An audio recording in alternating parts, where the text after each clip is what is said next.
avant que ça empire. Il y a eu un cours en SVT là-dessus sur comment la grossesse conduit souvent à avoir un enfant. Adaptation, improvisation. Mais ta faiblesse, ce n'est pas la technique. À l'occasion, je vous mettrai un petit coup de polish. T'es sûr de ce que tu fais? J'ai des fiches très détaillées sur l'anatomie humaine. Je m'en doute. Ça fait de vous un tueur plus efficace, n'est-ce pas? Exact. Ah, non mais t'es fou, pourquoi tu hurles comme ça?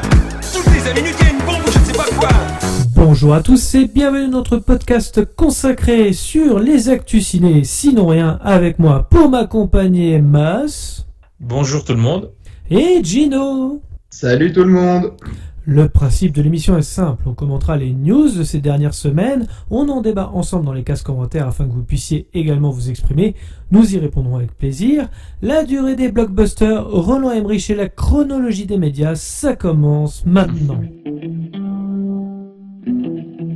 Commissaire, on nous communique que la police a découvert que la victime du second meurtre portait le même nom que la femme tuée ce matin. Monsieur le commissaire, est-il exact que ces deux meurtres ont été commis dans le même ordre que l'annuaire? Première news consacrée au Batman. Si le Box Office Pro prédit à l'heure actuelle un record box-office estimé entre 135 et 185 millions de dollars sur ses 3 premiers jours, oui, rien que ça, le film quant à lui a enflammé Twitter lors de l'annonce de la durée du film de 2h55, ce qui en fait l'épisode le plus long sur une aventure solo du Chevalier Noir. En effet, sur le réseau social, on pouvait lire l'indignation de certains spectateurs qui dénonçaient que les blockbusters étaient toujours de plus en plus longs. Les débats se multipliaient sur la toile et aujourd'hui, eh bien, c'est à nous de le commenter. Messieurs, est-ce que vous pensez que les blockbusters sont toujours de plus en plus longs? Est-ce que la durée rime aussi avec qualité?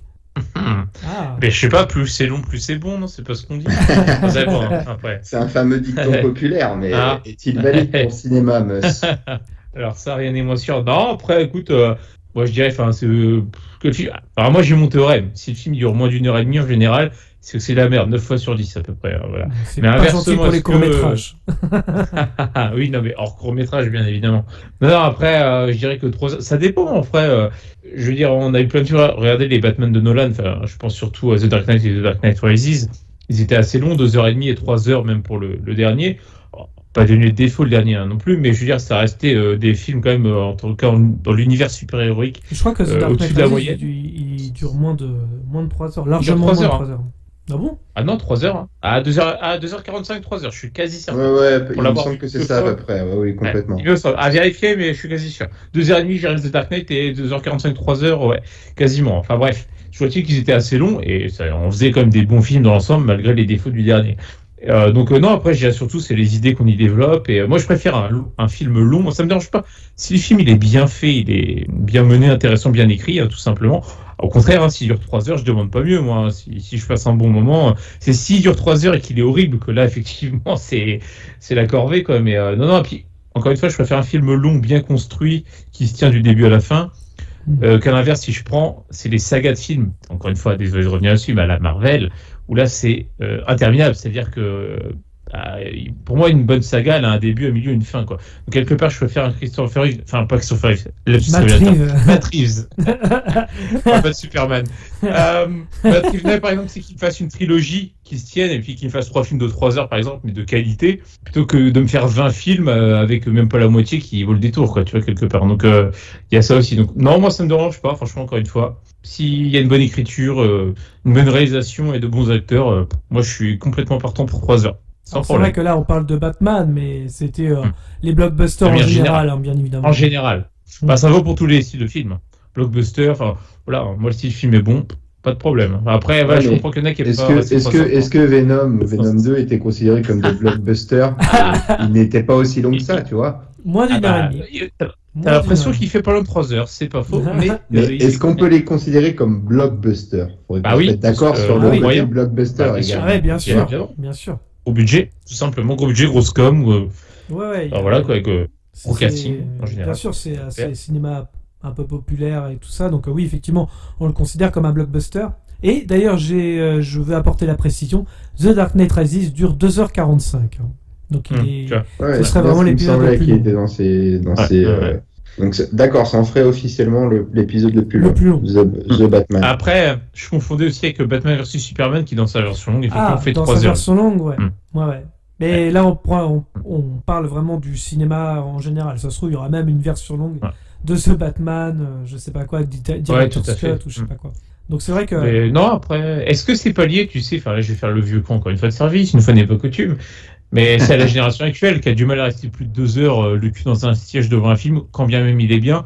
Je sais pas, il y a peut-être ça aussi, maintenant c'est un peu l'ère de l'impatience, tu sais, J'étais assez surpris, justement, sur Twitter notamment, le fait que les personnes s'indignent de la durée. Moi, ça m'a fait ni chaud ni froid, je m'en fous, je sais pas encore ce que ça va être le film. Ça se trouve, effectivement, il y aura une demi-heure à couper, j'en sais rien, j'ai pas vu le film. Ah, on verra, exactement. J'étais un peu surpris, en fait, de la tournure que ça a pris, de la tournure, pardon, que ça a pris, parce que, franchement, les gens, ils étaient là, ça me manque les blockbusters de moins de 2 heures. Ok. Sur quoi, sur quoi il s'appuie en disant ça? Non mais c'est intéressant. Voilà, sur quel film? Parce que moi j'aimerais un exemple, parce que honnêtement là comme ça à l'instant, j'ai pas d'exemple de blockbuster de moins de 2 heures de qualité. Là ça me vient pas. C'est compliqué, on est d'accord. Non mais en vrai, c'est moins de 2 heures, c'est que c'est bon. Pour le coup, il faut un équilibre. Alors autant 3 heures, ça peut paraître long pour certains, j'entends tout à fait. Moins de 2 heures, ça me paraît un chouïa court, à contrario. Donc bon, après, ça c'est subjectif. Non, mais après, par exemple, dans les années 90, c'était légion, quoi. Un blockbuster de moins de 2 heures, entre 1h50 et 2 heures, c'était la moyenne. On n'employait pas ce mot de blockbuster, c'était les buddy movies, c'était les films d'action. Ça dépend. On n'employait pas des masses ce terme de blockbuster. Ça date de 1975, le premier blockbuster étant Les Dents de la Mer. Ah ouais, on l'employait autant que ça? Ah oui. J'avais pas souvenir qu'on l'employait autant. Officiellement, c'est celui-ci, ouais. Si, dans les années 90, peut-être, moi je pense, je sais pas si quand il est sorti, j'imagine que oui un peu, on l'a considéré comme un blockbuster, j'imagine, et pourquoi il me vient à l'esprit, moi je l'aime bien, c'est Pic de Dante par exemple, tu vois, je pense que de mémoire, lui doit faire genre 1h45, effectivement, un truc dans le genre, tu vois, enfin moins de 2 heures en tout cas. Donc effectivement, il y a sur les films ça, plus 80-90 certainement, en y repensant. Tiens, d'ailleurs, même à Die Hard, Piège de cristal, ça dure moins de 2 heures de mémoire, même. Oui, c'est vérifier, ça. C'est pour ça, en fait. Il y avait beaucoup de gens qui parlent de ces blockbusters, justement, où ça durait un peu moins de 2 heures, entre 1h45 et 2 heures, voilà. En fait, il y avait ce côté un peu nostalgique, visiblement, des fans, mais en même temps, les Batman, en général, ils ont toujours duré à peu près 2 heures, hein. Voire un peu plus avec la trilogie de Nolan. Je vais revenir à ce que je disais tout à l'heure. Alors, enfin, je sais pas choisir, ça paraît évident, j'enfonce une porte ouverte, mais vaut mieux quoi? Un bon film de 3 heures, un mauvais film de 1h45. C'est ça aussi, quoi, quelque part. La qualité avant tout, la durée, c'est voilà. Après, effectivement, si c'est un mauvais film de 3 heures, ça pique, quoi, c'est sûr. Là, j'entends bien. C'est exactement ça, parce que quand tu reviens sur la question, est-ce qu'on trouve que les blockbusters peuvent être de plus en plus longs? Il y a aussi une mode où on essaie de faire du remplissage à fond en créant des backstories pour tous les personnages. C'est ça qui est aussi le danger malsain de toutes ces super productions. D'ailleurs, je vais rebondir après, c'est intéressant. Enfin, tu vois, comment dire, c'est vrai que j'ai pu ressentir ce truc-là, enfin, de manière inconsciente, me dire oui, les films, notamment ceux de super-héros, parce que ce sont ceux qui occupent la plus grande part du gâteau aujourd'hui sur les blockbusters, tendent à devenir de plus en plus longs. Pour preuve, la Snyder's Cut, qui durait 4 heures, voilà, c'est exceptionnel. Oui, ça reste exceptionnel, mais à l'époque, pour moi, dans mon imaginaire personnel, les films qui faisaient 3 heures ou plus, c'était soit des grandes fresques historiques ou des grands récits comme ça, et pas des films vraiment, on va dire, à destination, on va dire, du grand public qui veut juste un divertissement. Tu vois, c'était pas forcément ce genre de choses. C'est lié à l'essor des films de super-héros, parce que forcément, ils ont un grand succès et t'as de plus en plus d'histoires à raconter. Enfin, après, c'est broad, mais c'est aussi ça, parce que je pense qu'effectivement, tu pouvais trouver, par exemple, aisément, il y a 30 ans, des films de guerre assez longs. Le jour le plus long, par exemple. Les Spider-Man de Sam Raimi faisaient pas pour autant 3 heures à l'époque, comme pour les films de super-héros. Mais c'était vraiment les débuts, hein. Tim Burton, quand il fait ses Batman, ils font pas 2 heures non plus. Prenons l'exemple de Titanic, 3h20. Parce que, comme tu dis, c'est une épopée qui raconte une histoire, enfin de. Voilà, c'est une fresque historique, comme tu dis. Comme tu dis, merde, tu l'as dit, Le jour le Hong plus Kong long, en effet. Le jour le plus lourd aussi. Oui, King Kong, t'avais le pont de la rivière Kwai, les Lawrence d'Arabie, tout ça, ça dure excessivement long. Tu prends Danse avec les loups. les 10 commandements des années 50, ouais, 4 heures. exactement. À peu près, les 10 commandements, je crois. Ça dure longtemps. Les 10 commandements, 4 ou 5 heures. Lady Gaga. Quasiment, quoi. Lady Gaga. Mais je reviens à ce que disait Gino tout à l'heure, qui parlait justement, bah oui, est-ce que c'est pas lié à la mode des films de super-héros qui veulent créer d'autres contenus à côté. Et c'est un peu le cas de The Batman. C'est ça qui fait peut-être un peu peur dans les 2h55. Ah oui, parce qu'en fait, finalement, on a aussi la série du Pingouin qui va se rajouter à l'univers de The Batman, qui peut faire un peu peur de la part de Warner Bros. Puisque oui, Warner Bros. Chapeaute quand même pas mal le projet, contrairement à ce qu'on puisse penser. Matt Reeves, je suis pas sûr qu'il ait les pleins pouvoirs. Hein. Non, film de studio, t'as jamais les pleins pouvoirs, je pense. À moins de t'appeler, enfin, et encore, enfin, généralement t'appeler Cameron Spielberg, mais il faut pas de film de super-héros. Donc à partir de là, non, je pense que si, à la rigueur, un qui avait les pleins pouvoirs, c'était Nolan pour sa trilogie, je pense, pour le coup. Ouais, il les a eu après The Dark Knight. Relatif, parce qu'il a aussi relancé quand même Batman de fort belle manière, quoi, parce qu'on revenait de loin, quoi. C'est aussi pour ça. L'exemple précis de ce que je voulais dire dans le remplissage, c'était vraiment l'exemple parfait, c'est le Hobbit en soi, tu vois. C'était faire 3 films de 3 heures qui étaient sur un bouquin où on a voulu en faire des tonnes et des tonnes et des tonnes. Au contraire, Peter Jackson avait réussi à faire, on va dire, une histoire condensée du Seigneur des Anneaux qui était 3 bouquins en 3 films de 3 heures. Et il a dû faire un travail d'adaptation qui était formidable. Les versions longues le sont tout autant. Mais tu vois, je veux dire, le Hobbit, c'est l'exemple criant de ce qu'était le remplissage poussé à son extrême, quoi. Et d'ailleurs, Le Retour du Roi durait 3h20, 11 Oscars. Alors, je sais pas si c'est le rapport qualité-durée, mais en tout cas, c'est non, comme dit Mus, si tu as une histoire qui est bien écrite, c'est un constat qu'on fait assez souvent dans ce podcast-là, mine de rien, tant qu'on te balance des histoires intéressantes qui ont de l'intérêt, qui sont bien amenées, bien écrites, eh ben écoute, le spectateur, il verra que le film fasse 1h30 ou 3 heures, il verra pas le temps passer parce qu'il sera happé par cette histoire. Au contraire, là, dans le Hobbit, moi, pour avoir été voir, je crois que c'était le dernier au cinéma, je les avais vus les autres à la télé, mais c'est long, tu t'ennuies, c'est hyper long. Dès le premier, je te rassure, dès le premier. Ouais, bien sûr, mais dès le premier, tout à fait. Je me suis endormi au cinéma aux deux. Ça m'arrive jamais, mais là, trop dur. Hein. La seule fois que je me suis endormi, c'était sur Transformers 3, parce que en avant-première, j'avais pas vu les 2 premiers. Quelle chance! Conseil aux auditeurs, ne buvez pas une bouteille et demie de Ricard avant d'aller au cinéma à la séance du soir. Mais personne ne fait ça en vrai, personne de sensé en tout cas. J'étais étudiant, voilà, à Angers, c'est comme ça, c'était la vie, j'étais jeune et fou. En tout cas, vous l'aurez compris, voilà, ça dépend des blockbusters bien évidemment. Et voilà, on a cité quelques exemples quand même pour étoffer la chose. En tout cas, ça ne veut rien dire. Il faut bien sûr avoir le produit fini avant de se...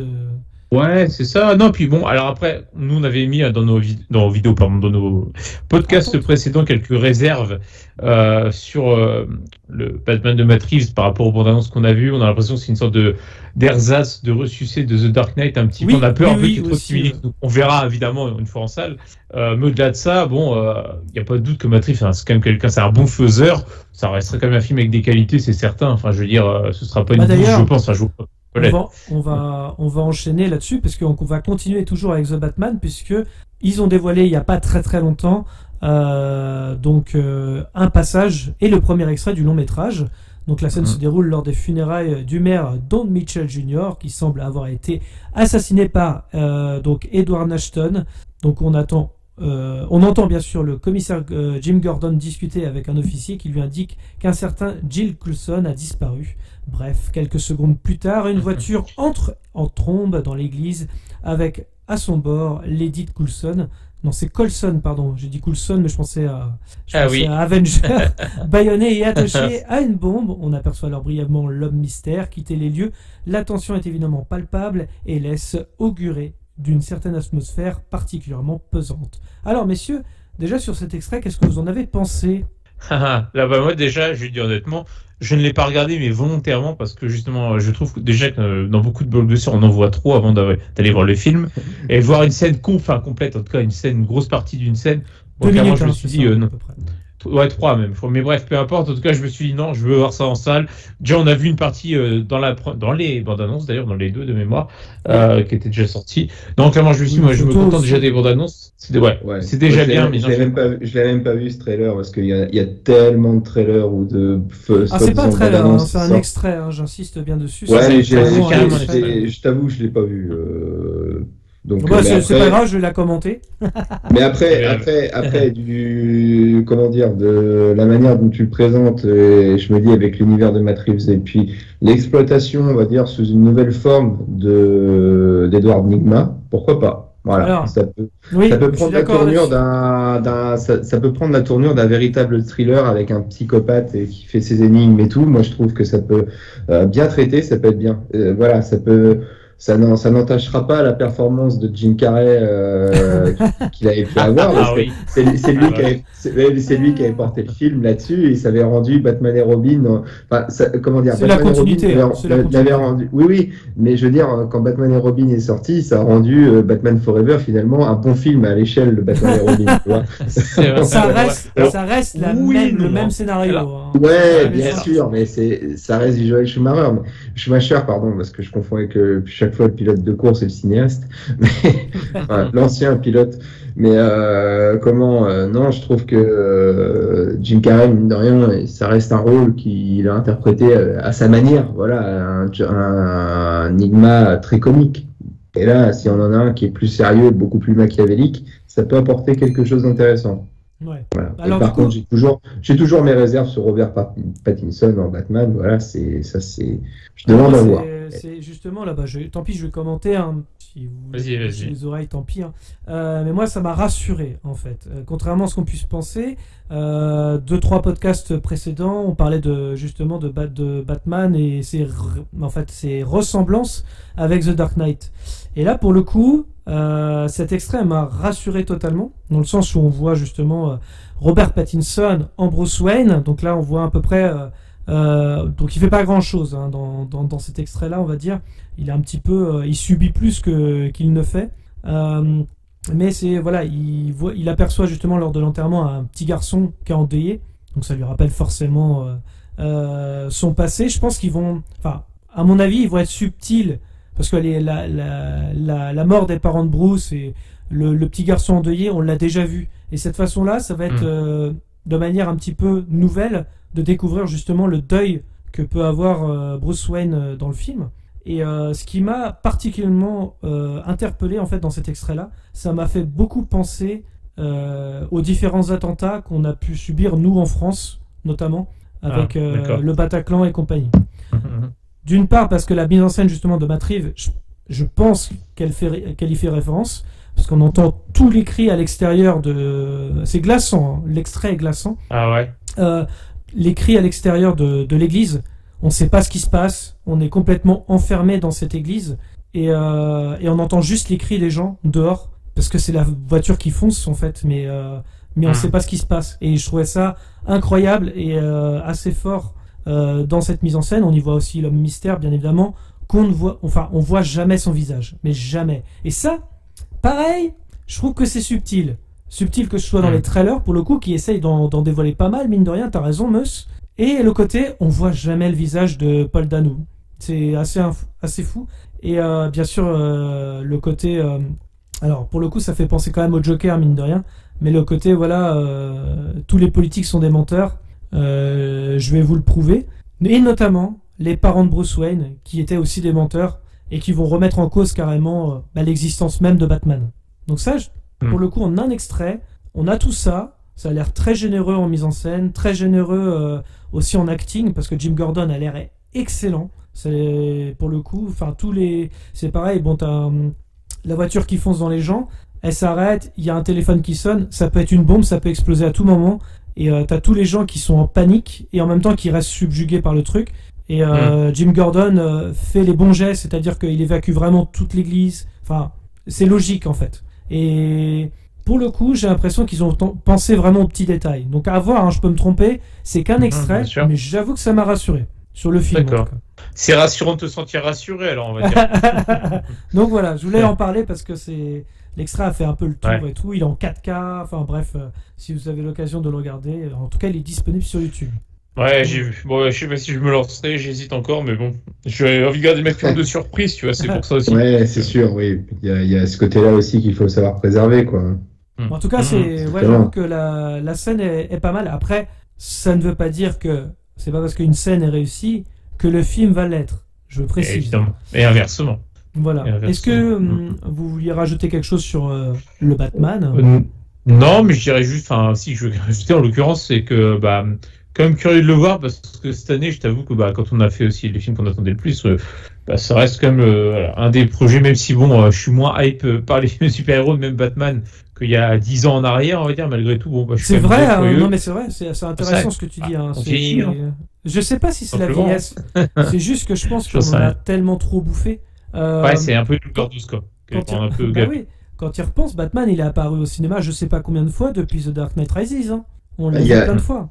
Il y a aussi le côté où tu parles du côté d'être gavé, mais c'est à force de se dire aussi t'es gavé et tu sais très bien que les films de super-héros sont traités un peu par-dessus la jambe, donc tu t'y vas pas déjà convaincu de base aussi sur le fait que ça va être un produit forcément qualitatif. On avait quand même toute la saga du Dark Knight. Après, bon, on n'est pas tous d'accord là-dessus, mais à titre personnel, je trouvais que les Spider-Man de Sony, les Amazing Spider-Man, moi je les aimais beaucoup dans l'aspect dont ils voulaient le traiter. Et après ça, on est tombé vraiment dans la période la furie Marvel. Voilà. Autant les tout premiers, j'avais bien qui faisaient partie du giron, la trilogie Sam Raimi, Sam Raimi qui était sous le giron Marvel, j'aimais plutôt bien.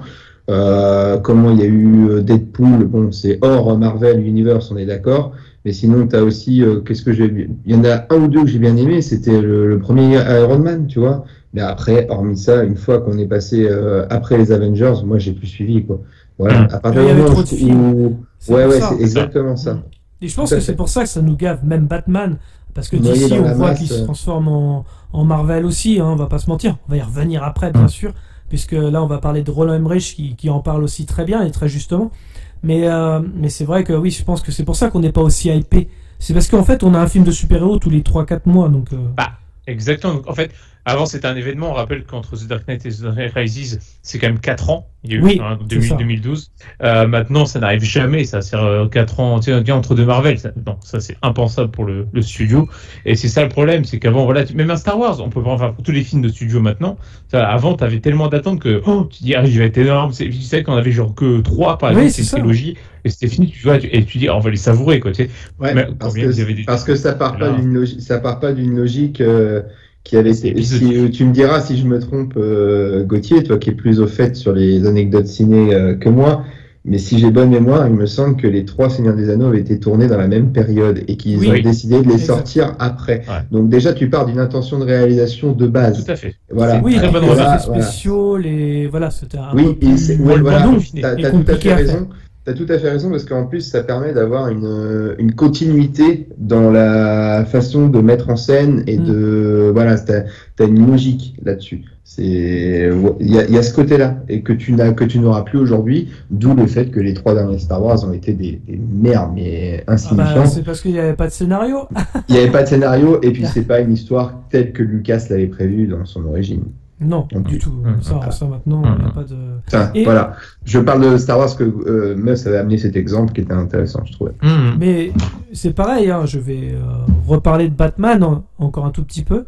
N'empêche qu'on va avoir au moins 3 Batman dans l'année. C'est-à-dire qu'on a The Batman donc, là, qui arrive au mois de mars. Et on a aussi le Flash qui arrive en fin d'année. Et il y aura donc le Batman de Michael Keaton, le Batman donc de Ben Affleck et peut-être le Batman de Jeffrey Dean Morgan, donc ça fait beaucoup, mine de rien. Ouais, ça fait beaucoup. C'est vrai. Donc beaucoup trop. Gavage quoi. Enfin bon, les autres Batman sont. Et ce genre de choses, ça permet pas non plus, tu vois, ça te permet pas à toi de t'identifier à un Batman, à en faire un personnage iconique. Non. La multiplication, ça n'aide pas. Ah, ça c'est sûr. Complètement. Mais c'est pour ça. Moi, j'aime plus. Enfin, voilà. C'est ce qui me fatigue dans le cinéma actuel, de toute façon, depuis quelques années. C'est à la chaîne, quoi. Est-ce que la dernière véritable icône du cinéma qui prend le temps de. Alors que les films soient bons ou pas bons, ou moins bons, pardon, est-ce que c'est pas James Bond qui prend toujours le temps entre quelques années? Ah, si, mais t'as toujours 3-4 ans entre chaque minimum, entre chaque itération. Une bonne remarque. Que des bonnes remarques ce soir du film. Évidemment, mais tout à fait. Je fais les remarques. Non, c'est vrai. T'as remarqué. J'ai remarqué tes remarques. Non, mais pour le coup, c'est bien. Ouais, c'est pertinent ce que tu dis là. James Bond, c'est un des derniers personnages effectivement où on laisse le temps entre chaque opus, au moins de quelque part de travailler aussi le prochain film, de respirer, et puis on a plus envie de le voir. Enfin, en tout cas, c'est vrai que même je suis pas aussi fanat du personnage que tu l'es, malgré tout, tu vois. Moi, quand je vois qu'il y a un James Bond qui va sortir, je me dis ouais, j'avais bien aimé l'autre d'avant, on m'a pas gavé à la chaîne avec ce personnage. Ouais, c'est toujours un événement. Après, vu qu'il y en a plus d'une vingtaine, il y a des gens, je peux comprendre, qui disent encore un James Bond, mais par contre, quand t'es assidu du truc, tu te dis ouais, bon, allez, ça y est, c'est le nouveau James Bond qui sort. Voilà, t'es hypé parce que pendant 4-5 ans, t'en as pas eu. Voilà, c'est ça qui fait. Je trouve que c'est très bien d'avoir cette attente-là, un peu comme nous quand on avait l'attente quand on était jeune. Le film sortait aux États-Unis, tu l'avais pas tout de suite, t'attendais qu'il traverse l'Atlantique, tu savais rien. Voilà, et tu t'allais le voir au cinéma, t'allais te précipiter, t'étais content, et puis après t'étais encore frustré d'attendre 8 mois qu'il sorte en VHS, quoi. Voilà, pour pouvoir acheter. Donc je vais faire une comparaison. Alors évidemment, il y a moins d'attente, mais c'est la même idée. C'est un peu comme quand, par exemple, Netflix nous sort une série où tu as tous les épisodes d'un coup. Quand HBO prend le parti inverse, de te sortir un épisode par semaine. Par exemple, je pense à Game of Thrones quand il y avait la diffusion, par exemple. En ce moment, si on parle d'actu, Euphoria, tous les dimanches, le lundi, tu as ton petit épisode, tu es content, quoi. Et donc, c'est une sorte de mini-événement. Ouais, c'est ça, tu te dis vivement lundi prochain, ou dimanche prochain. C'est ça. C'est content, t'as hâte. Que là, quand t'as tout d'un coup, tu vois, tu peux enchaîner le binge-watching, comme on dit, tu vois. Alors, moi, du coup, c'est pas ma cam, ce genre de truc. Moi, je préfère espacer et apprécier chaque opus, encore une fois. Mais bon, ça, c'est. Là, ce que j'indiquais pour Le Seigneur des Anneaux, c'est peut-être ce qu'on va retrouver avec Avatar. Parce que je crois qu'ils en prévoyaient 2 autres de plus. Pour le coup, il a bien attendu, là.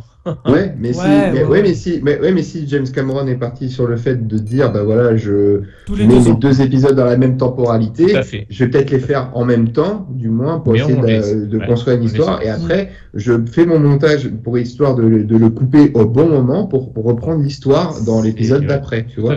Je sais pas si ça sera tous les 2 ans. Mais pour moi, ça peut être la seule saga qui peut encore se raccrocher à ce qu'avait fait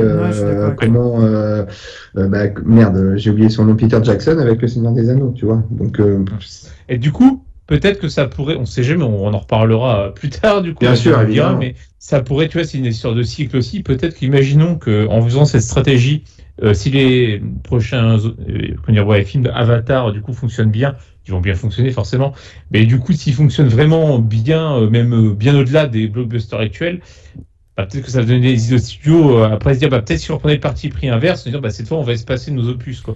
Tu vois, même Marvel, on sait jamais, on verra. Honnêtement, je pense pas qu'ils aillent sur ce terrain-là, du fait que on verra. Je pense pas trop non plus, mais bon, j'essaie de donner des espoirs. Maintenant, c'est de créer du contenu et de faire mieux que le concurrent. Bon, voilà. Exactement, et puis on est dans la culture de l'instant présent, surtout, donc c'est... Et on va y revenir après, effectivement, avec la chronologie des médias, mais bien sûr. C'est exactement ça. Mais même, aussi, les gars, pour le coup, j'imagine, à moins que quelques cinéphiles vraiment très assidus, disons, mais quelque part aussi, pourquoi il y a des films qui nous ont marqués et on a adoré ça, parce que finalement t'avais tes VHS et puis tu les ponçais parce que finalement t'avais pas autant de contenu que ce que t'as actuellement, mais tu savais apprécier chaque film quelque part, tu sais, même à le réapprécier.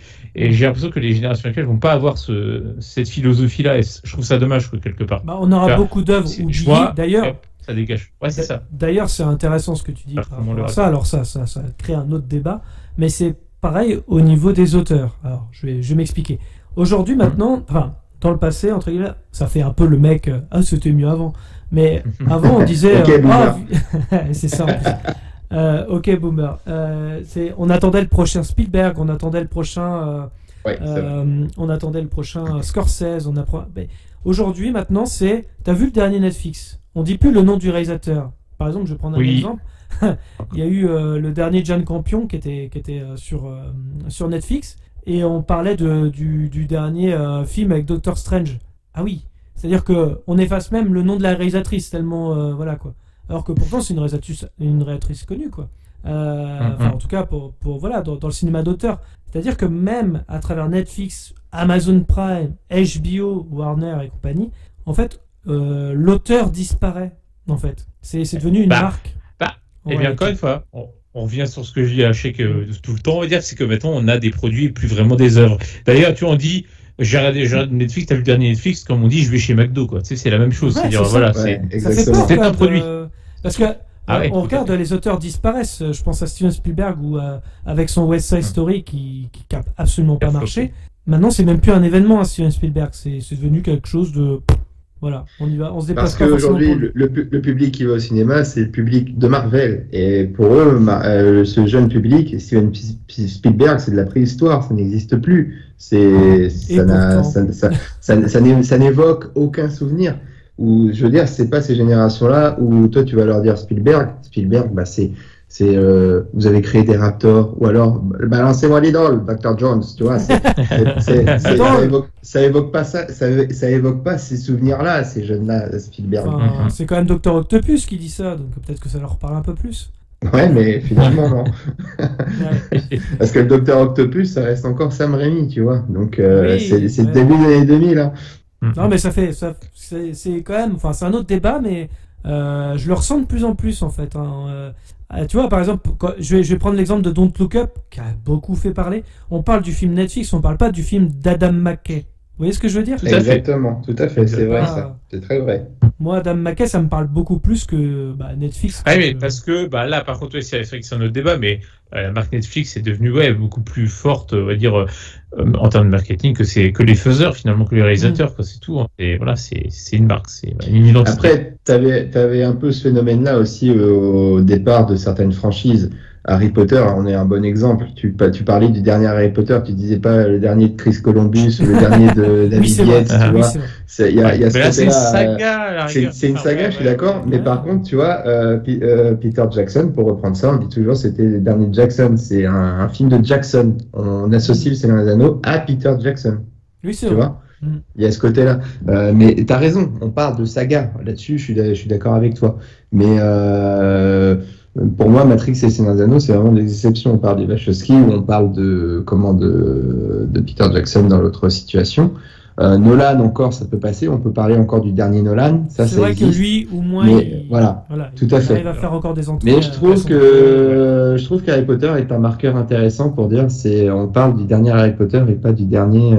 On le fait pareil pour James Bond aussi. On parle du dernier James Bond. On parle pas du réalisateur forcément. Bon, Kari Fukunaga. Non, bon, c'est vrai que personne. Non, mais Sam Mendes quand même. Sam Mendes, oui, tout à fait. Mais oui, je suis assez d'accord. Eva Mendes. En parlant de réalisateur et d'auteur, parce que oui, ça arrive, Roland Emmerich, oui, on va parler de Roland Emmerich, alors pour plusieurs choses d'ailleurs.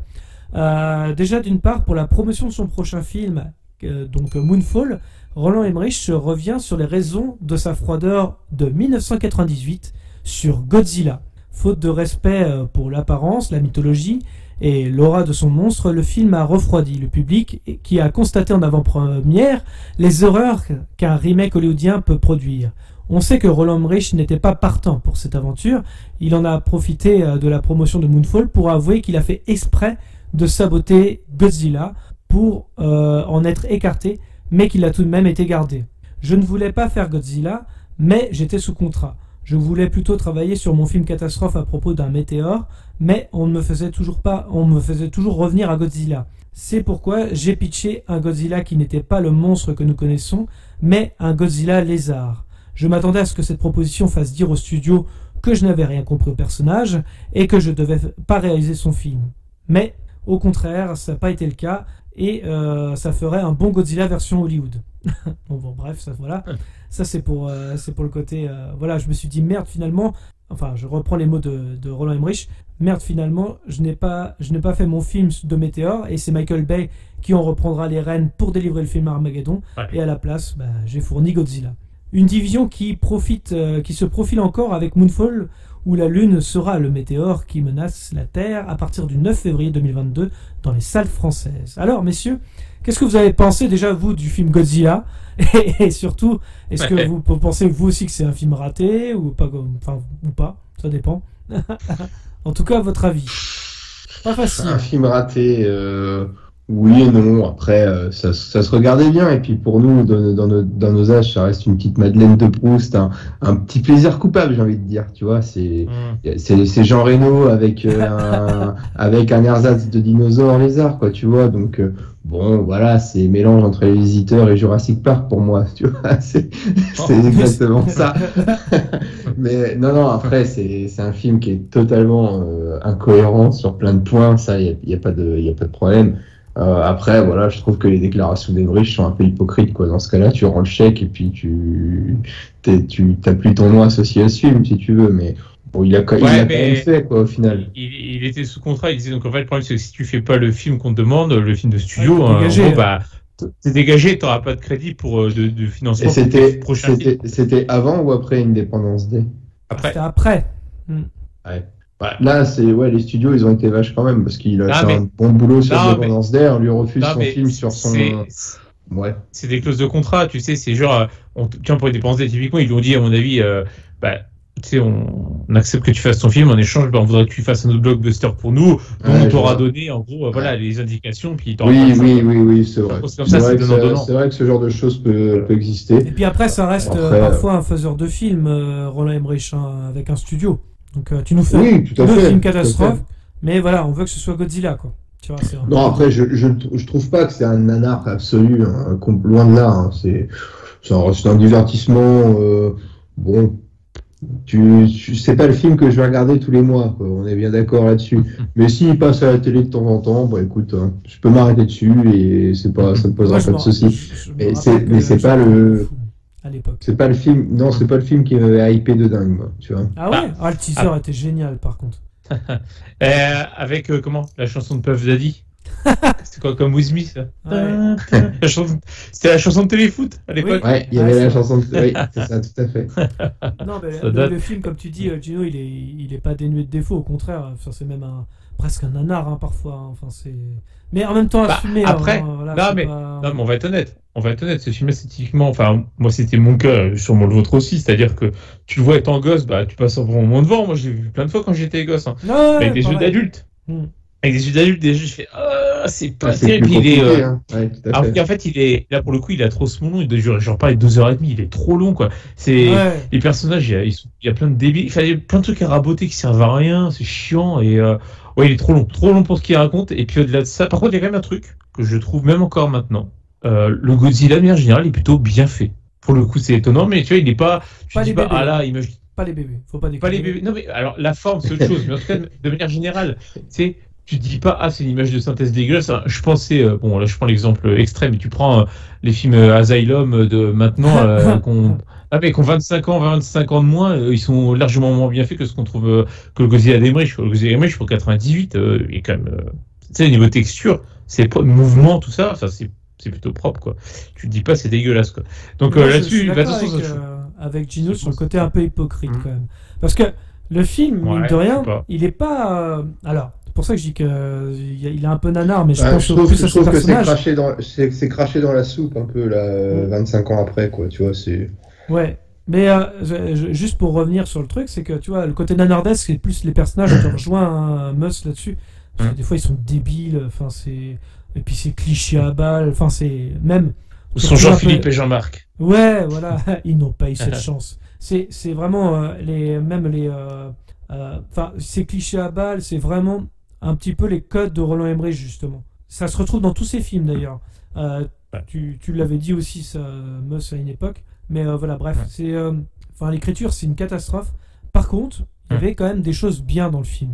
Dans le sens où, justement, cette créature, c'est un peu... les essais nucléaires, voilà.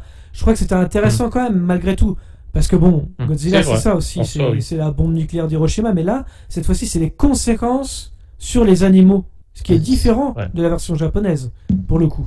Puis la nature, quelque part, qui vient se venger indirectement. Ouais, il y avait ce truc-là, c'est pas si idiot que ça en fait. Il y a des bonnes choses dans le film.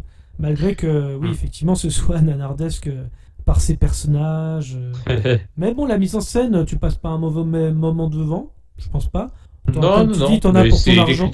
Niveau effet spécial. L'écriture des personnages, quoi, comme on a dit, c'est-à-dire trop cliché, trop stéréotypé, comme tous les films d'Emmerich, de manière générale, et puis trop long, quoi. 2h30, tu pouvais enlever au moins une demi-heure sans problème, et t'avais un film même au final bien meilleur certainement, parce que t'enlevais les côtés longués, c'est artificiellement long en fait, et inutilement long.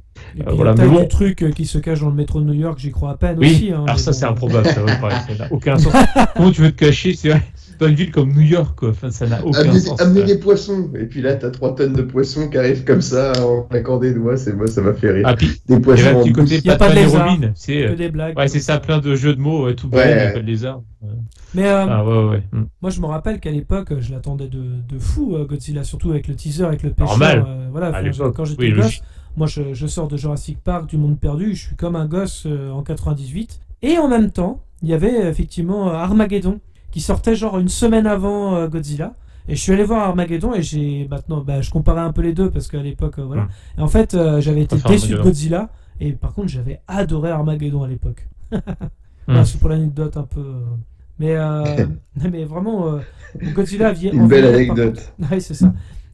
Par contre, à vieillir, effectivement, je suis assez d'accord sur le gros Godzilla, ça va. Par contre, les bébés là, c'est affreux. Ouais, c'est affreux. Mais tu sais, en y repensant juste là à l'instant, malgré tous les défauts là qu'on vient de citer du Godzilla de Roland Emmerich, malgré tout, quelque part, on se disait, il a plus de personnalité, limite, enfin c'est con ce que je vais dire, mais malgré tous ses défauts, en un sens, je le préfère au Godzilla de Gareth Edwards, qui était assez quelconque, quoi, nul, enfin pareil, c'était pas... Pour le coup, il y a plus de... plus de moyens modernes, en tout cas, c'est une déception ce film. Tu te disais, ça va être moins nanardesque. Les autres, que ce soit Godzilla 2 ou même Kong versus Godzilla, mais c'est aseptisé de ouf, aseptisé de ouf. Et oui, je préfère le Godzilla de Roland Emmerich, oui, plus de personnalité. Paradoxalement, le fait qu'il soit pas top, je préfère encore celui-là en termes de proposition, paradoxalement. Et en tout cas, ce n'est pas la seule citation du réalisateur, puisque il empruntera aussi, ou il paraphrasera Martin Scorsese en indiquant que DC et Disney, Marvel et Star Wars, dont les films ruinent le cinéma hollywoodien. Alors, pour la citation, Marvel, DC et Star Wars ont pratiquement pris le dessus. Ça ruine un peu notre industrie parce que plus personne ne fait rien d'original. Il faut faire des films nouveaux et audacieux. Et je pense que Christopher Nolan est le maître en la matière. C'est quelqu'un qui peut faire des films sur ce qu'il veut.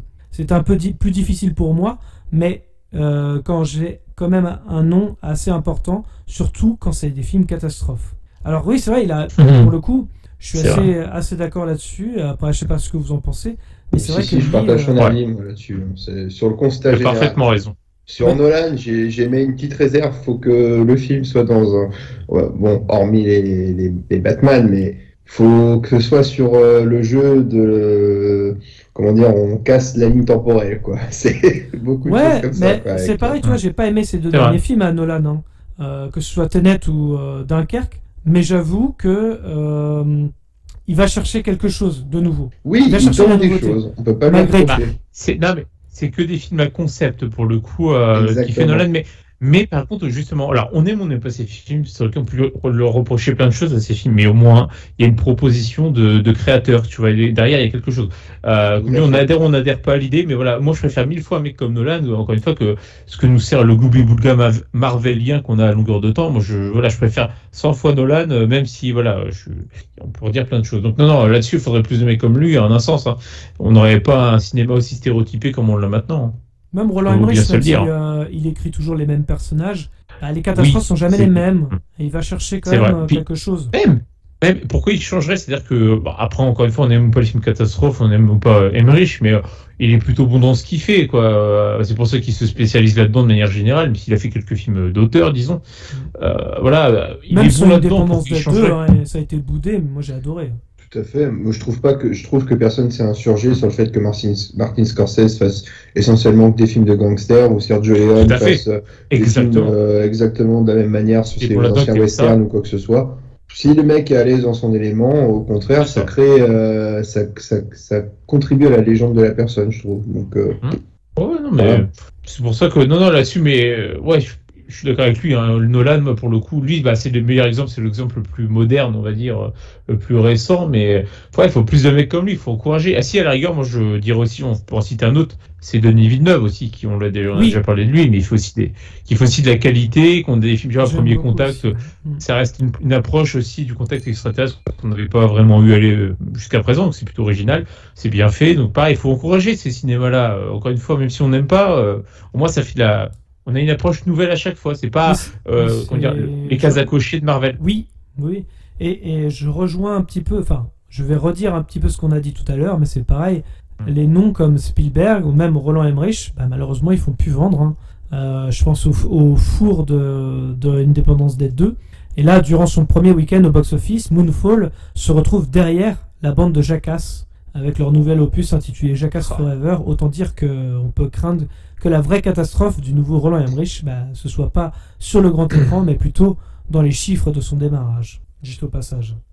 Ouais, mais après, il peut s'en pourtant, tu vois, c'est assez paradoxal avec ce qu'on peut dire, parce que Jackass, c'est pas vraiment un nom qui parle aux nouvelles générations, c'est plus notre génération, Jackass, tu vois, c'est ça qui est assez étonnant. Parce que c'est lié au contexte aussi, tu vois. Les gens qui ont envie de regarder un truc léger, tu vois, entre guillemets. Hein. Ah il n'y a pas plus léger que Jackass, on est d'accord. Non mais voilà, c'est pour ça. Je sais, non mais tu vois, les gens qui n'ont pas envie de trucs un peu, tu sais, fin du monde ou etc. et qui peuvent, c'est vrai. Le contexte, j'en sais rien. Le contexte t'aide pas. On est d'accord. Je pense que là-dessus, c'est un argument tout à fait plausible. Mais en l'occurrence, sur ce que disait Gauthier, que Emmerich, tout ça, ça fait plus vendre. Je le verrais plutôt d'un autre œil. Moi, je me dis, est-ce que nous, vu qu'on fait notre podcast, on se dit ça, mais c'est peut-être aussi vrai chez certains de nos auditeurs. Mais nous, on parle de ça parce que nous, on a référence aussi au cinéma que l'on a découvert quand on était gamin. Et c'était encore des réalisateurs qui passaient sur nos petits écrans ou nos grands écrans, carrément. Et aujourd'hui, c'est les réalisateurs, mais les gamins, ils s'en foutent des réalisateurs. Ils vont pas dire, moi, l'année prochaine, je suis nostalgique de ce que faisait Jon Favreau dans Marvel ou des trucs comme ça. Je pense pas qu'ils vont parler de ça, tu vois. Et peut-être parce que le public a changé et aujourd'hui, il veut voir du Marvel, il veut plus voir un réalisateur en particulier, quoi. Je suis d'accord aussi. Il y a peut-être cet effet-là, mais. Bonne analyse, Gino. Ouais, mais je sais, je vous en prie, je suis là pour apporter un peu de crédibilité à ce podcast. En tous les cas, on va passer à l'avant-dernière news sur les Razzie Awards. Les nominations sont tombées, et si certains sont habitués, on pense à Megan Fox par exemple, qui est nominée régulièrement, et pour cette année il s'agit de son rôle dans La Proie. Une catégorie aussi est tombée, celle du pire film de 2021 concernant un acteur que je nomme Bruce Willis. Oui, 8 films sont sortis en 2021 et sont nominés, reste à savoir lequel remportera la statuette. Sinon on a Jared Leto qui est nommé dans 2 catégories, c'est toujours bon de le rappeler, dans le second rôle et aussi pour le pire couple à l'écran, Jared Leto et tout autre personnage de House of Gucci. Alors messieurs, les Razzie Awards, est-ce qu'ils en font pas un peu trop quand même, j'ai envie de dire? Après c'est bon enfant, c'est du sarcasme et tout. Enfin, tu vois, puis après il y a souvent un fond de vérité, on va pas se dire, il n'y a pas de subjectivité encore une fois, mais c'est histoire de moquer gentiment. Voilà, certains films qui sont peut-être un peu surfaits des fois, ou des acteurs aussi d'ailleurs. Voilà, après, encore une fois, Bruce Willis, j'en reviens pas sur ce qu'il a sorti en 2021.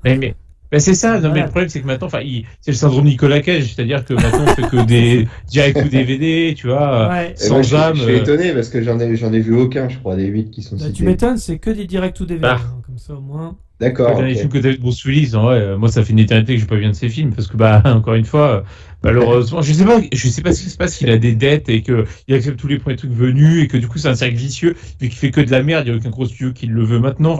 Je sais pas. C'est quoi son dernier vrai grand film? C'est Red 2, grand film. J'entends grand public connu et un minimum de qualité. En individuel, sinon c'est les Expendables, ça. Ouais, je crois. Et encore, il a un rôle très mineur. Il a un rôle très mineur dans les Expendables. Non, franchement, en tant que premier rôle, en bon film, non, ça fait de nombreuses années maintenant quand même, ça commence à dater. Hein. Ouais. Looper peut-être, non? C'est 2011, je crois, Looper, un truc comme ça, ça date. C'est si vieux que ça? Vérifie, c'est assez vieux quand même maintenant, ça commence à dater. Hein. Ouais, Looper, Oui, Enfin, 2011, j'exagère peut-être un peu, mais ça fait une petite dizaine d'années quand même. 2012, t'étais pas loin, Non, mais après, tu sais, le côté Razzie Awards, bah écoute, oui, faut prendre ça un peu, si les mecs sont pas capables de voir le degré là-dedans. Attends, il y a longtemps, il y a bien 20 ans, il y avait un acteur, Ali Berry, je crois, qui ouais, avait eu elle a joué le jeu. Le Razzie de la pire actrice. Ouais. Elle a joué le jeu, elle est venue chercher sa statuette en mode voilà, merci beaucoup. Enfin, tu vois, et ça, je trouve ça génial. Faut Oscars, comme ça. Évidemment, tout à fait. T'as fait de la merde, ça arrive. Pas grave, c'est pas ça un mauvais acteur. Tu peux pas le savoir, hein. Tu peux pas le savoir. C'est pareil. C'est ce que disait d'ailleurs le réalisateur de Catwoman. Justement, avec Ali Berry, c'est vrai qu'elle a gagné le Razzie Award d'ailleurs. Mais en gros, lui, il veut faire un film.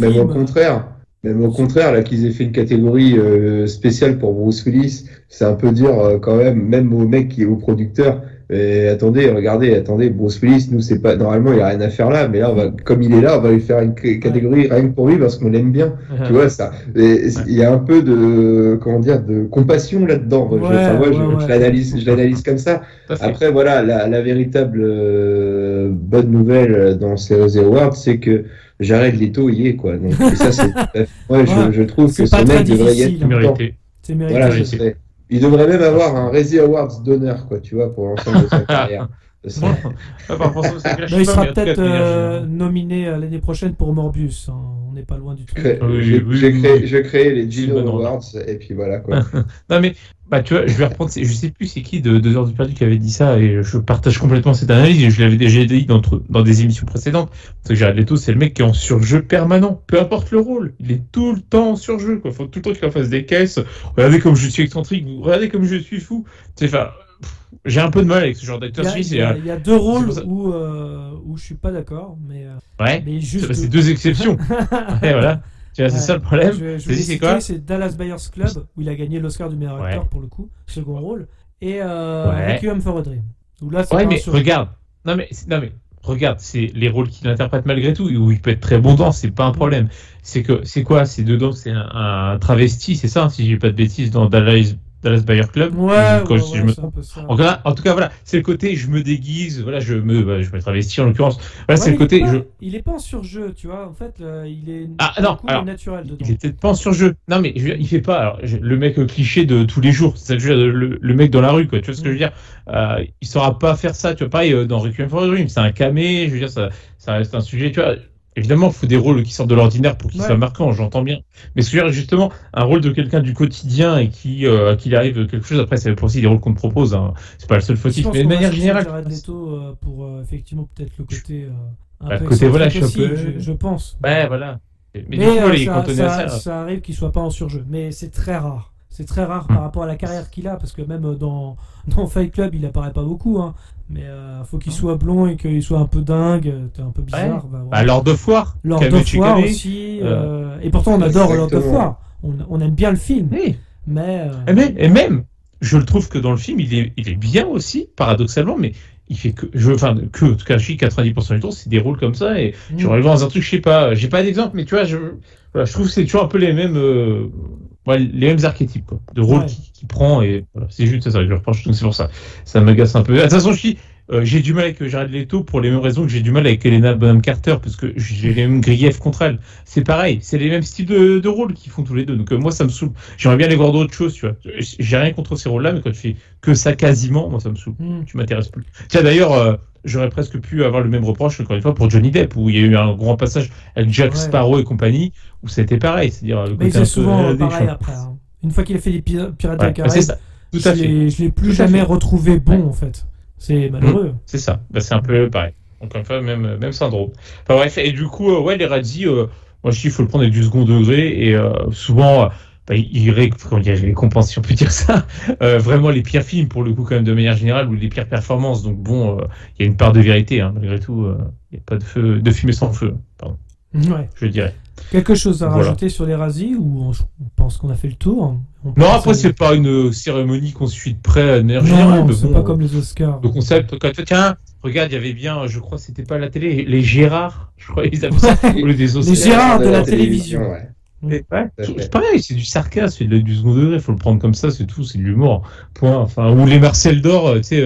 Ouais, les Marcel d'or en sport. C'est marrant. Ça, c'était drôle aussi. C'était des choses drôles, évidemment. Faut prendre un peu d'humour. Là, comme tu vois, dans les catégories, là, je viens de voir ça. Ils mettent dans la catégorie pire réalisateur, t'as Koch Daniels dans Karen, et juste en dessous, t'as la catégorie pire scénario. Karen, scénario de Koch Daniels, et Koch entre guillemets, c'est assez drôle quoi. Ça, j'avoue que c'est vraiment, faut le prendre avec de l'humour, quoi, ce genre de truc. Tu sens que c'est vraiment pour rigoler, et puis avec les années qu'on a vécues, autant relativiser quoi. Voilà, c'est. Ouais. Mais après, si les Razzie Awards étaient vraiment à prendre au premier degré, moi, dans mon côté, je demanderais est-ce qu'il y a quand même une belle palanquée de Marvel là-dedans, quoi, tu vois. Spider-Man No Way Home pour les effets spéciaux non finis. Venom pour l'intégralité de son œuvre. Oui, carrément. Pire acteur, j'aurais mis Tom Hardy, par exemple. Ouais, puis on aurait aussi pu mettre Army of the Dead, tu vois. Pire réalisation. Dégueulasse. Ouais, je suis d'accord. Voilà, on va passer à la chronologie des médias, si vous le voulez bien. Donc, après de longs mois de négociations, le nouvel accord sur la chronologie des médias a enfin été signé par les professionnels du cinéma, les chaînes de télévision et les plateformes de vidéo à la demande. Il devrait entrer en vigueur le 10 février prochain, bien que les délais de diffusion aient été rabaissés pour tous. Certaines plateformes de VOD restent insatisfaites. Alors, je vous les énumérer. Canal+, 6 mois après la sortie du film au cinéma. Netflix, 15 mois après la sortie des films au cinéma. Disney+, et Amazon Prime écopent de 17 mois après la sortie des films au cinéma. Et les chaînes de télévision, que ce soit TF1, France 2, M6, Arte, 22 mois après la sortie des films, tout en conservant une exclusivité de diffusion jusqu'au 36e mois.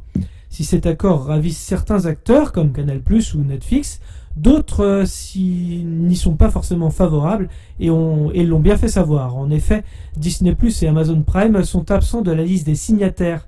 La SACD, la Société des auteurs de compositeurs dramatiques, indique ne pas comprendre ces contraintes imposées aux plateformes de streaming. Pour rappel, la chronologie des médias est un mécanisme français qui organise la diffusion des films après leur exploitation dans les salles de cinéma. Plusieurs supports, sortis en DVD et Blu-ray, Canal+, vidéo à la demande, télévision, SVOD, etc., se succèdent au fil des mois selon les règles particulières, comme le niveau de financement de la production ou le nombre d'entrées en salle. Autrement dit, les chaînes et les plateformes qui apportent des fonds pour la création occupent en principe une meilleure place dans cette chronologie des médias, c'est-à-dire une place qui est à peine espacée de quelques mois après la projection au cinéma, au lieu de devoir attendre une période très longue qui peut se compter en années. En effet, la chronologie des médias permet justement la création d'œuvres en France, notamment, et participe tout simplement à la création. Alors, messieurs, qu'est-ce que vous pensez de cette nouvelle chronologie des médias? Vas-y, vas-y. Là, non, je t'avoue que... Tu y vas? Non, vas-y, je t'en prie. Bon, bah. Ne vous battez pas, les filles. Cordialement, à vous. Vous êtes bien aimable. Non, écoute, moi je trouve ça plutôt bien. Après, je trouve que c'est des délais raisonnables. 6 mois pour Canal+. En fait, le problème, c'est que si tu fais trop court, alors nous, on a quand même des défenseurs plutôt des salles obscures de manière générale, et si tu fais trop court, le truc, c'est qu'il y aura de plus en plus de gens à se dire, je vais pas le voir là, tant pis, j'attendrai qu'il sorte à la télé, qu'il passe sur une plateforme pour le regarder, puis voilà. Du coup, ça va encore plus faire du tort à nos salles. Donc, quelque part, réduire un peu, oui, parce que faut pas que ce soit trop long non plus, mais il faudrait pas trop réduire. Donc là, je trouve ça, c'est un bon compromis pour moi, à mon sens, de manière générale. Et ouais, non, voilà, je trouve ça bien. Faut privilégier les salles, toujours. Le cinéma, comme on dit, c'est aussi les salles, hein. C'est pas juste le cinéma dans son ensemble. Canal+ a mis beaucoup plus sur la table, effectivement. C'est pour ça que ils ont que 6 mois après la sortie des films. Surtout Canal+, faut pas oublier qu'en France, c'est quand même un gros financeur du cinéma français, et même pas français d'ailleurs. Donc c'est pour ça. Mais non, moi je trouve ça plutôt bien, ça me semble correct. Et je dis comme ça, rabaisser encore, non. Ce serait forcément, parce que les plateformes, c'est dans leur intérêt de rabaisser au maximum. Mais pour les... vachement investi aussi, visiblement. Tout à fait, c'est vrai. De toute façon, il y a une loi qui est passée là par Bachelot, si je dis pas de bêtises, là, il y a quelque temps, là, pour obliger les plateformes à financer justement aussi à contribuer au cinéma français. Pour le coup, c'est plutôt pas mal. Hein. Après, ça dépend comment ils vont le faire, j'ai envie de dire. Parce que Netflix peut très bien produire des merdes aussi en France. Ouais. Comme vrai, Marseille vrai, avec sûr. Gérard Depardieu. Non, mais voilà. Non, mais dans l'idée, en tout cas, voilà, c'est plutôt pas. Donc, non, moi, je trouve ça bien et je trouve qu'on a plutôt des délais ni trop courts ni trop longs. Ça me semble être un bon compromis. Et voilà, mais j'espère juste qu'on n'ira pas trop loin dans l'abaissement encore de ces durées parce que forcément, les plateformes vont se battre, vont faire du lobbying pour toujours rabaisser. Oui. Là, pour l'instant, on a ces durées-là. Oui, dans 6 mois, 1 an, 2 ans ou plus, quoi, tu vois. Donc, voilà, à voir. Mais sinon, je trouve ça bien en l'état, pour ma part. Et toi, Gino? Ouais, non, je suis assez d'accord avec Mus sur cet aspect-là. Notamment, je trouve que pour Canal+, c'est plutôt logique dans leur démarche justement de financement du cinéma. C'est les deux plateformes principales, hein, je crois qu'ils financent, c'est Canal+ et OCS de mémoire en France, on va dire, sur les distributeurs. Donc pour ces deux intermédiaires-là, je trouverais ça logique d'un sens parce que ils font vraiment que ça, que du cinéma. Et puis je trouve et c'est voilà, les partenaires historiques, vaut mieux les chouchouter, j'ai envie de te dire. Après, je trouve que la diminution, en fait, comme tu dis, pour les plateformes de streaming, elle est quand même assez conséquente. Hein. Tu passes de 36 à 15 mois, je crois.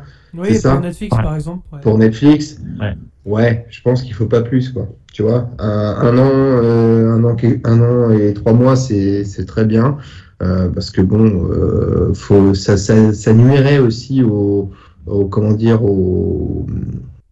abonnements que les gens payent pour Canal, notamment, et ça ne donnerait plus forcément leur valeur ajoutée, et forcément, s'il y a moins de recettes pour des groupes comme Canal ou OCS, ça donnera moins de part aussi pour le cinéma français.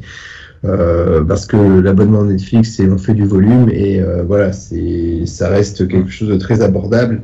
Et par contre, tu es là pour te dire, je prends un truc où je suis sûr de voir des œuvres que j'ai déjà vues ou qui sont déjà un petit peu datées. Donc ça, c'est sur ce principe-là, je suis assez d'accord. Mais pour moi, je suis d'accord qu'on privilégie les acteurs historiques. Et en effet, par contre, comme tu dis, oui, donc Netflix va mettre la main à la pâte, c'est clair. Va mettre la main au portefeuille aussi. Sous quelle proportion, j'ai pas regardé cette info quoi que ce soit, mais par contre, on se donne une idée avec les mois. Donc, si c'est pour dire on va faire de la production française, tout ça c'est très bien, mais si c'est pour nous faire de la balle perdue non, voilà, faut pas, c'est pas, je paye pas Netflix pour ça moi. Voilà, donc non. Mais bon, après il y a eu des bonnes petites séries.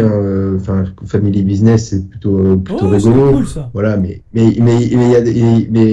généralement le contenu français sur Netflix, déjà que le contenu américain est dégueu, enfin dans sa grande majorité. Sur les productions Netflix, on va pas se mentir. Netflix, sa meilleure production, ça reste Drive to Survive. Hein. Voilà, je suis sur la Formule 1. Voilà, donc on va pas se mentir. Hein. Non, mais ce qui était intéressant, c'était sur les réseaux sociaux, tu avais tous les gamins. Ouais, là, ça fait encore une critique sur la nouvelle génération, mais qui est en train de chialer limite parce qu'ils n'avaient pas les éternels, alors que les États-Unis avaient les éternels sur Disney+. Enfin, les mecs, sans déconner, vous attendez 17 mois, ça va? C'est pas grand-chose. Franchement, ça va. Non.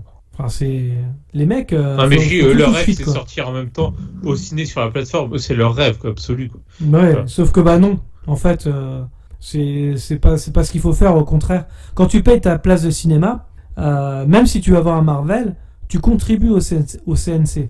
Donc, quoi qu'il arrive, même pour le cinéma français, c'est important que tu ailles voir un Marvel. Mine de rien. Ouais, et puis je trouve que c'est aussi de bonne guerre aussi pour tout ce qui est les maisons d'édition, tout ça aussi, les distributeurs qui vendent des supports physiques aussi. Je trouve que faut aussi leur laisser leur fenêtre de tir. Ça fait vivre tout le monde. C'est une économie qui est plutôt, on en pense qu'on en veut de la chronologie des médias, mais elle est faite pour aussi pour satisfaire une plus grande part de l'industrie. Et par contre, ça me fait un peu plus peur pour le format physique, tout ça, quand même. Moi, j'ai peur que justement tout ce qui est DVD, Blu-ray, Blu-ray 4K, ça disparaisse au bout d'un moment où ça devienne des objets de collection ou des collecteurs plus que de marché de niche, mais ce qui veut dire que ça va faire encore augmenter les prix. Quoi. Exactement. C'est le problème si ça arrive. Alors que rien de voir un support physique, hein. Ça on le dira jamais assez, mais franchement, pour plateforme de streaming, il n'y a pas mal les strabis. Même si vous avez la fibre, Vous n'aurez jamais Ouais, le même, moi, le même débit. je suis pas, moi, je reste convaincu que le support physique aura toujours ses lettres de noblesse, je pense. Après, Bah, l'évolution pour les puristes. technologique aussi, les évolutions technologiques arriveront probablement. Et on aura peut-être d'autres supports de stockage, peut-être un peu moins encombrants, ou je ne sais quelle autre technologie pourrait être compensatrice de tout ça. Mais ouais, comme tu le dis, Mus, entre la qualité de film d'un support physique et celle d'un streaming, on est bien d'accord que la différence est flagrante. Oui, C'est certain. Non, mais je suis d'accord là-dessus. Moi, je préfère aussi le physique. Mais j'ai un peu peur, justement, qu'avec cette nouvelle chronologie de médias, c'est peut-être le petit défaut que je lui trouve. C'est peut-être aussi sur les ventes du marché physique, malgré qu'elle s'effondre déjà. Donc, ça fait toujours peur. Ouais, c'est ça le problème. C'est un peu triste d'ailleurs parce que encore une fois, je sais pas bien après parce que nous on aime ça, c'est le côté collection aussi quoi. Mais je sais pas. Je veux dire, le problème c'est que t'es tributaire encore une fois quand t'as accès à une plateforme, tu ne fais quelque part que louer le contenu. T'arrêtes de payer ton abonnement, t'as plus de films. Tu vois, alors que quand t'achètes l'objet, il est à toi pour toujours quoi, quelque part, pour qu'il fonctionne bien sûr. Donc ça dépend parce que tu vois, je vais faire l'avocat du diable avec les Blu-ray, mais par exemple, je sais plus quel youtubeur qui a fait ça, mais bref, qui laissait tous ses Blu-ray, il y en avait certains qui ne fonctionnaient plus parce qu'en fait, toutes les platines en fait, n'ont pas de mise à jour. Non, même t'as aussi des supports, regarde, tiens, Into the Wild que je t'ai emprunté d'ailleurs, qui fonctionnait plus. Des fois, il y a aussi le Blu-ray lui-même qui n'a pas une durée de vie limitée, malheureusement, ça peut arriver au bout d'un certain nombre d'années qu'il y ait des défaillances, voire qui fonctionnent plus du tout. Donc ça, voilà. C'est vrai que ça, c'est le bémol. Évidemment, on n'est jamais à l'abri de ça. Mais bon. Je sais plus, sur 200 Blu-ray, je crois qu'il y en avait une vingtaine, je crois, une trentaine, qui ne fonctionnaient plus. Ouais. Donc ça faisait beaucoup par rapport à sa collection. Si c'est qu'il y a un problème de platine, t'en rachètes une. Oui, je sais pas exactement. Donc que ce soit lié à la platine qu'au film. Mais bref, on divague, on digresse plutôt. Mais voilà, c'était juste pour ajouter quelque chose. Parce que moi j'ai mon Blu-ray de Bienvenue chez les Ch'tis qui marche plus, mais c'est pas bien grave ça, tu vois. Je vais pas changer la platine exprès pour ça, tu vois, oui. Voilà autre chose. Est-ce que vous voulez rajouter quelque chose, messieurs, ou est-ce que vous pensez qu'on a fait le tour sur ces news? Sur ces news, je croyais qu'on était sur Internet. Sur les news qu'on a évoquées. Bien joué. Pour ma part, c'était mon dernier mot, Jean-Pierre. D'accord. Oui, idem. C'était l'heure des pros. Alors, en tout cas, merci à tous. Merci à tous de nous avoir suivis. Pascal, on t'embrasse. Tu nous écoutes. C'est clair. Merci à tous de nous avoir suivis. Je vous rappelle que vous pouvez clocher, commenter, mettre un pouce bleu, nous suivre sur les réseaux sociaux Facebook, Twitter, Instagram. En tout cas, s'il reste encore en France. Les liens sont dans la description. Dans tous les cas, rendez-vous dans les salles obscures pour de nouvelles aventures. Bonne soirée à tous. Bonne soirée tout le monde. Salut, à la prochaine. Avant que ça empire, il y a eu un cours en SVT là-dessus sur comment la grossesse conduit souvent à avoir un enfant. Adaptation, improvisation. Mais ta faiblesse, ce n'est pas la technique. À l'occasion, je vous mettrai un petit coup de polish. T'es sûr de ce que tu fais? J'ai des fiches très détaillées sur l'anatomie humaine.